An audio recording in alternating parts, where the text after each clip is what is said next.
Glad you're here. This is a tribute to Grandpa.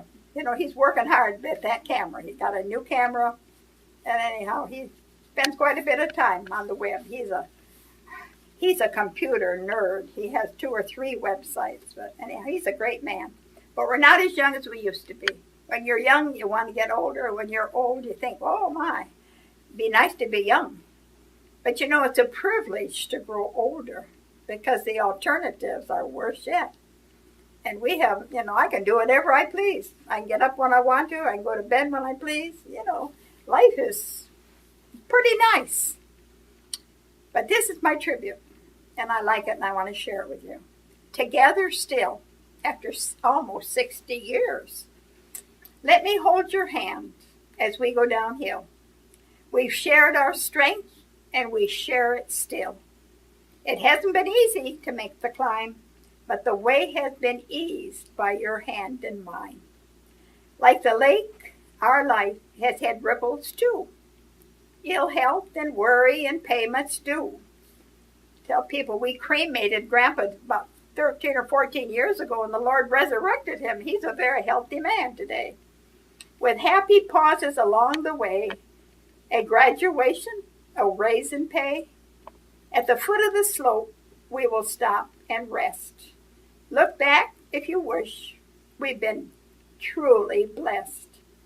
We've been spared the grief of being torn apart by death or divorce or a broken heart. The view ahead is one of the best. Just a little bit further and we can rest. We move more slowly, but together still. Let me hold your hand as we go down the hill. This is anonymous. It's a beautiful thing. But I'm married to a very godly, wonderful man. Not perfect, but he's worth keeping. Okay, 14 days in the Brigg. I hope everybody knows the Brigg. Is that only a military name, Brigg? Oh, it's jail. The unforgettable experience of 2 young men dedicated to both serving God and country, by S.L. Morris. The 1960s were an interesting and sometimes controversial era in the United States. By 1964, the U.S. Army was drafting eligible young men shortly after they turned 18. Rocky Gale and his cousin Joe Johnston were among the many young Americans who wondered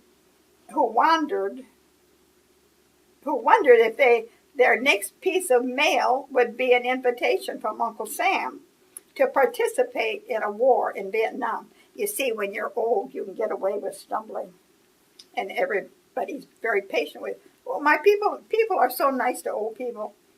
My cousin Joe and I anticipated being drafted, and knowing that most men our age were being sent to Vietnam, we decided to join, states Rocky Gale, who after the war studied for the ministry and served as a pastor in Oregon.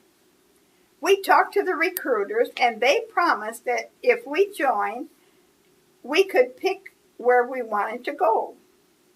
With that guarantee in mind, we joined the Army so we could see the world, namely Germany, not Vietnam. The recruiters also assured the young men that the Army would honor their religious convictions and that they would have Sabbaths off. Being adolescents and honest themselves, they took the recruiters at their words, fully confident that they could serve their country and their God without abandoning their principles. Listed as conscientious objectors, Rocky and Joe were sent to Fort Dix, New Jersey, for 9 weeks of basic training. From there, they were sent to Fort Sam Houston in San Antonio, Texas, for medical training. Upon completion of their courses, they were given leave and told to report to New York, where they would board a transport ship to Germany. Is my name written there? Joe and I were in that giant building. from where we could see the gangplank that led up a troop transport named Geiger. The ship would take us from Brooklyn and deliver us to Bremerhaven, Germany, remembers Gail. We listened as they called our names for two basic lines. One line was personnel going to Germany. The other line was for those going to Vietnam. Miles away from home and uncertain of the events that lay ahead, Rocky and Joe waited for the hours with their duffel bags, listening for their names to be announced. Finally, they heard their names called, but they were being summoned to join the line that would take them to Vietnam. The cousins looked at each other with disbelief. Their recruiter had guaranteed that they would go to Germany. Their orders said that they were destined for Germany.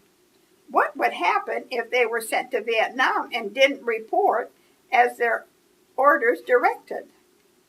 Had someone in the army made a mistake, or had they been naive enough to believe that their deployment to Germany was guaranteed? They prayed, asking God to guide them in their dilemma, and found an officer in charge. They showed him their orders, and he told them to wait.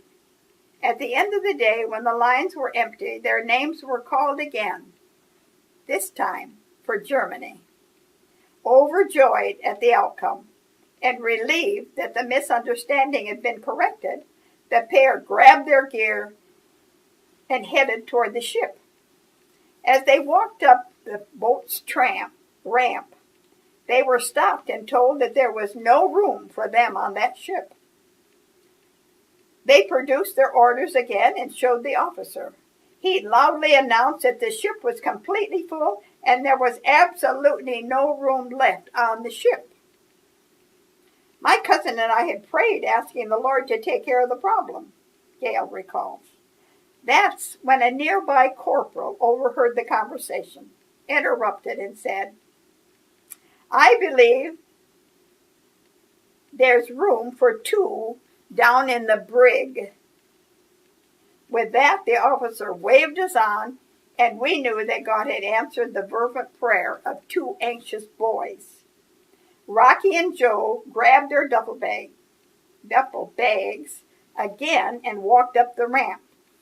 They were led into the bottom of the ship. Although their accommodations weren't what they expected, they had a new appreciation for Jonah's experience in the belly of the great fish.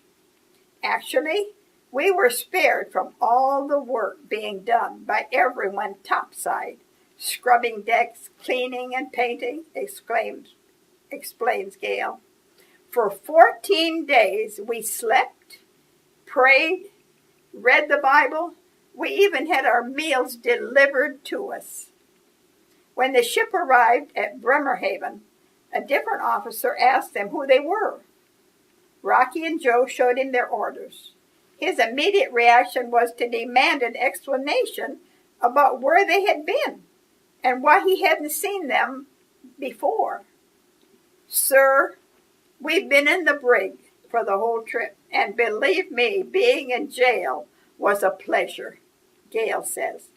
"Looking back, I can attest that when you travel with God, He leads you through interesting events and in interesting ways." You know, I was a little girl in a little farm town in Michigan when I really, truly gave my heart to Jesus. And now I've been around the world. It's been a very, very interesting work. I don't know why anyone wants to live the life of a sinner when they can live the exciting life of one of the children of God. And these men, yes, interesting events and interesting ways God leads. S.R. Morris is a freelance writer from the Philippines. God bless you as you seek to serve Him.